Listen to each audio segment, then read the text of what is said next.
Qui a tué le général Delphin Kayimbi? Le chef d'état-major général adjoint chargé des renseignements de l'armée congolaise.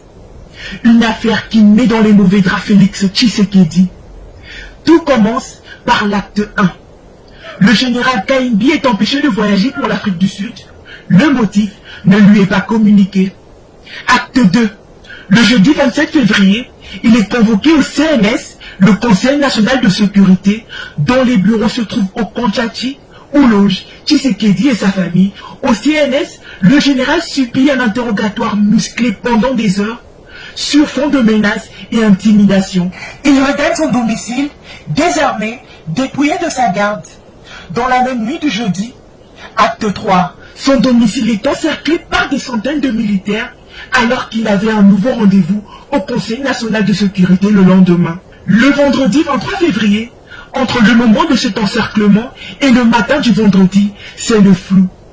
L'ambassadeur américain à Kinshasa s'était félicité des ennuis du général Kayimbi. Des questions.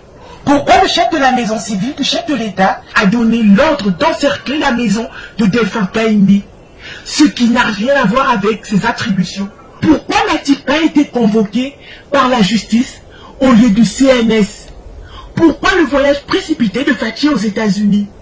Félix Tshisekedi, à en croire plusieurs sources, livre les personnalités congolaises étant sur la liste noire des Américains. La tête de Delphin Kayimbi vient de leur être livrée. Tshisekedi aux États-Unis, il est allé pour faire rapport. La mauvaise foi, la trahison, les coups bas ne feront que déstabiliser une alternance politique saluée par le monde entier.